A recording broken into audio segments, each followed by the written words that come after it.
જી sir.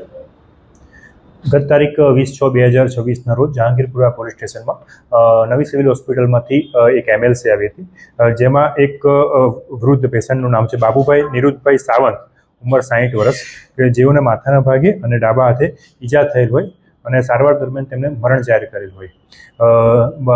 બનાવના બનતા Jahangirpura police station દ્વારા સૌપ્રથમ અકસ્માત મોત નોંધવામાં આવેલું હતું અને ત્યારબાદ બોડીની જે પોસ્ટમોર્ટમ કરવામાં આવ્યું હતું।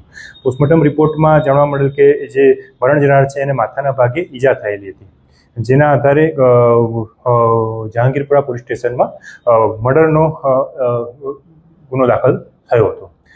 બનાવની ગંભીરતાને ધ્યાનમાં રાખીને જે રિસ્પેક્ટેડ જે સીપી સર છે આપણા, એમની સીધા માર્ગદર્શન હેઠળ અને સેક્ટર સર અને ડીસીપી સાહેબના પણ સીધા માર્ગદર્શન હેઠળ જહાંગીરપુરા પોલીસની અલગ અલગ ટીમો દ્વારા જે સીસીટીવી કેમેરા ચેક કરવામાં આવ્યા અને હ્યુમન ઇન્ટેલિજન્સ અને ટેકનિકલ સર્વેલન્સના આધારે જે બનાવવાળી જગ્યા હતી ત્યાંના સીસીટીવી ફૂટેજ અને આજુબાજુ પૂછપરછ કરતા જે આરોપી જે છે એ આઈડેન્ટિફાય થયો હતો અને આરોપીને ગણતરીના કલાકોમાં પકડી પાડેલ હતું।